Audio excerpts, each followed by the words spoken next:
Hello dear student, welcome to physics classes. ऊष्मागतिकीय संख्या का आधार हम पढ़ रहे हैं और इसके अंतर्गत आज की इस क्लास में हम पढ़ेंगे ऊष्मीय संपर्क में रखे दो निकायों का संतुलन। ऊष्मीय संपर्क में रखे दो निकायों का संतुलन। ठीक है, तो ऊष्मीय संपर्क में रखे दो निकायों का संतुलन के बारे में हम पढ़ेंगे। ठीक है, तो सबसे पहले जानते हैं कि ऊष्मीय संपर्क क्या होता है ना। तो दो निकाय ठीक है, जो क्या कर सकते हैं, आपस में है ना ऊष्मा का आदान प्रदान कर सकते हैं,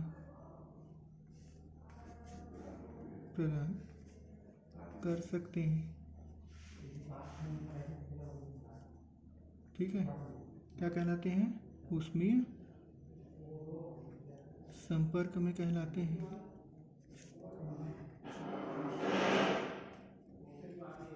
ठीक है, दो निकाय जो आपस में ऊष्मा का आदान प्रदान कर सकते हैं क्या कहलाते हैं? ऊष्मीय संपर्क में कहलाते हैं। माना कि निम्न चित्रानुसार है ना, दो निकाय हैं ए और बी। ये निकाय है ए और ये निकाय है बी। ठीक है, तो माना चित्रानुसार ठीक है, दो निकाय ए व बी क्या है? परस्पर सुचालक दीवार द्वारा है ना। देखो, हमको इनको उसमें संपर्क में लाना है, तो बीच में एडियाबेटिक दीवार तो खड़ा नहीं कर सकते हैं, है ना। तो हम क्या करेंगे? कंडक्टिंग दीवार या सुचालक दीवार द्वारा। तो परस्पर सुचालक दीवार द्वारा है ना, क्या कर रहे हैं? उसमें संपर्क में है। ठीक, अब उसमें संपर्क में है तो क्या होगा? इनके बीच ऊष्मा का आदान प्रदान होगा। ठीक है, निकायों की कुल ऊर्जा ई नियत है। ठीक है, तो निकायों की कुल ऊर्जा क्या है? ई नियत है ना। अर्थात निकाय जो है बाकी चारों ओर से ये जो दीवारें हैं वो क्या है? रुद्धोष्म है या एडियाबेटिक दीवारों से घिरी हुई है। हमें संतुलन की अवस्था में क्या करना है? हमें संतुलन की अवस्था में है ना इनके बीच क्या ऊर्जा का वितरण ज्ञात करना है।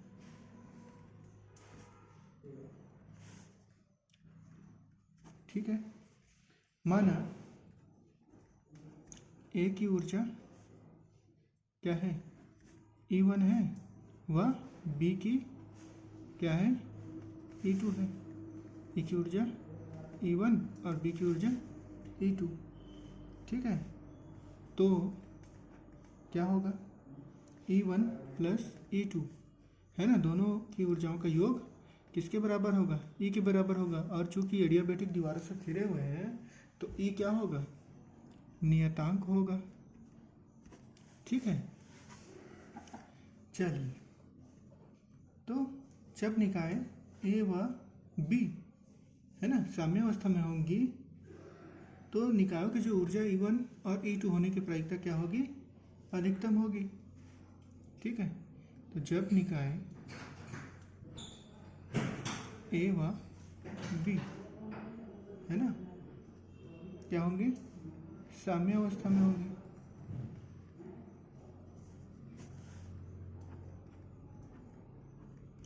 तो निकायों की ऊर्जा है ना, तो निकायों की ऊर्जा E1 व E2 होने की प्रायिकता क्या होगी? अधिकतम होगी। ठीक है। तो जब निकाय अभी सामान्य अवस्था में होगी तो निकायों की जो ऊर्जाएं हैं वो क्या होगी, लगभग बराबर बराबर दोनों पार्ट में विभक्त होगी, इसीलिए उनकी जो प्रायिकता है वो अधिकतम होगी लिखा है।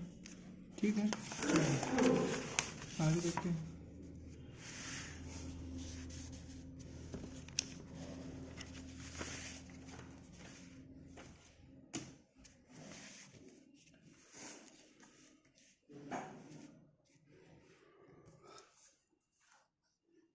अब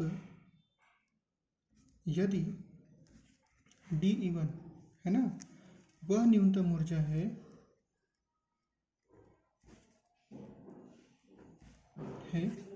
जो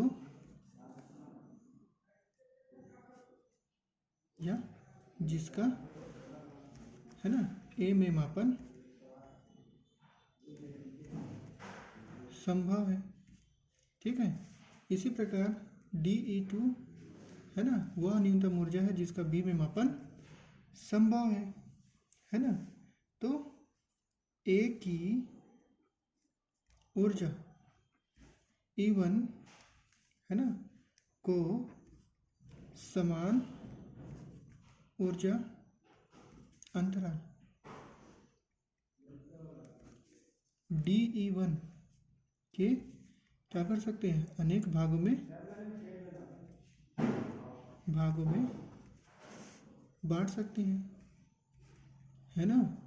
जैसे कि 1 से लेकर 10 तक की गिनती, तो 1 से लेकर 10 तक की गिनती में है ना, जो 1 है वो क्या है, न्यूनतम संख्या है ना। वह छोटा छोटा पार्ट है जिसमें हम 10 को भाग दे सकते हैं, मतलब डिवाइड कर सकते हैं, है ना।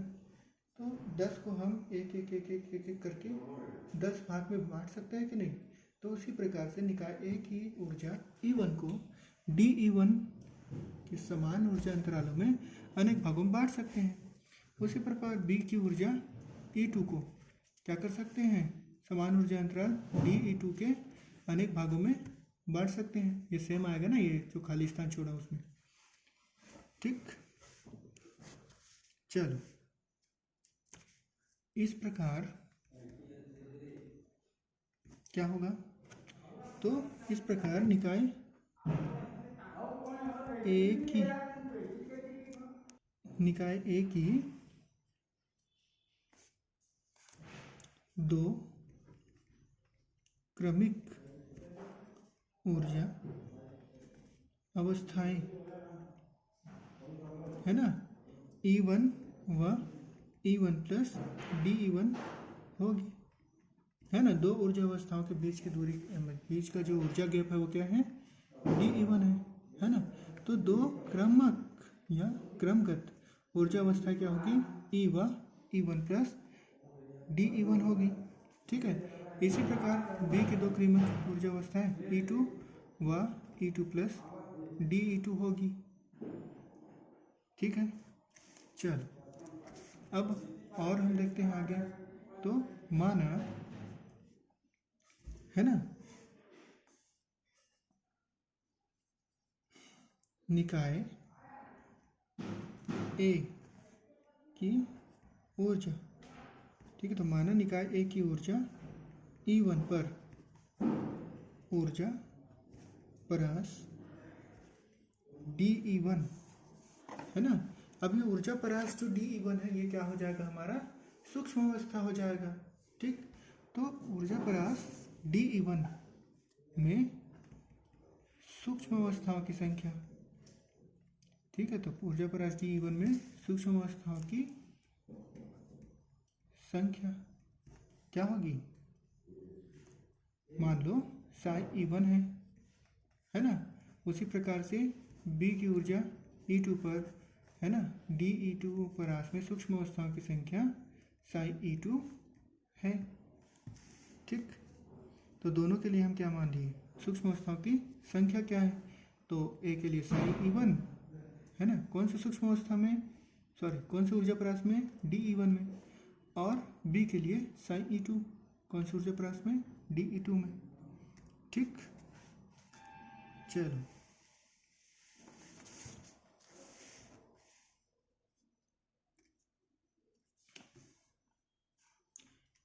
चूंकि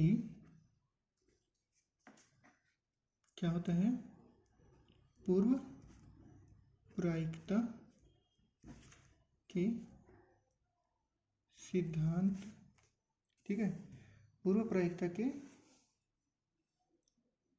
सिद्धांत से, है ना, हम क्या जानते हैं, पूर्व प्रायिकता के सिद्धांत के अनुसार किसी निकाय, पूर्व प्रायिकता के सिद्धांत के अनुसार किसी निकाय की ऊर्जा परास, ठीक है, तो किसी निकाय की ऊर्जा परास E व E प्लस डी ई की सूक्ष्म अवस्थाओं में होने की प्रायिकता क्या होती है,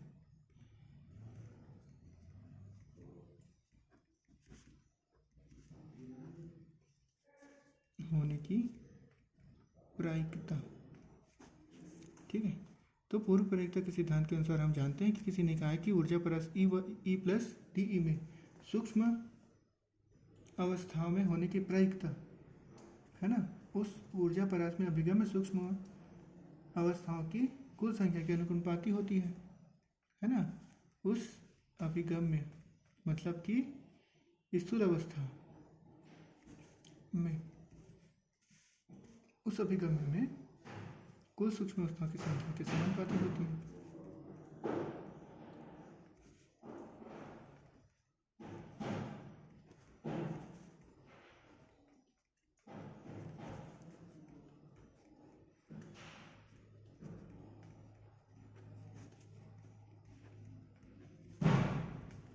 ठीक है, अतः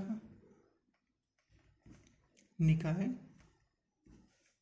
E1 पर ऊर्जा परास,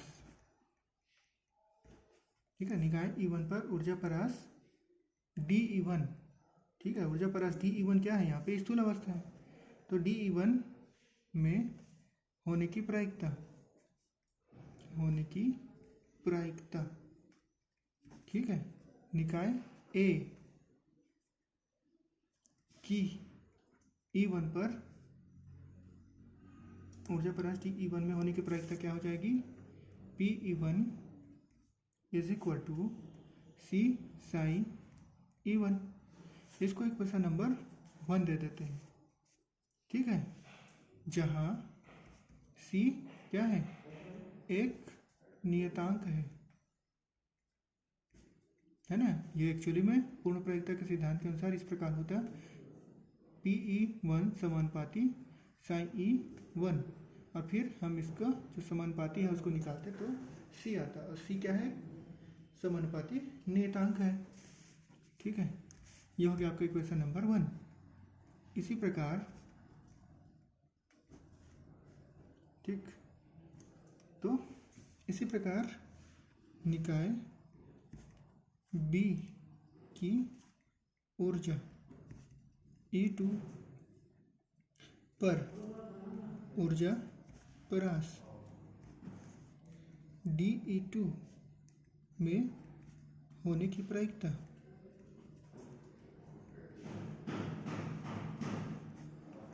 क्या होगी, PE2 is equal to C dash sign E2, ठीक, ये हो जाएगा आपका इक्वेशन नंबर 2।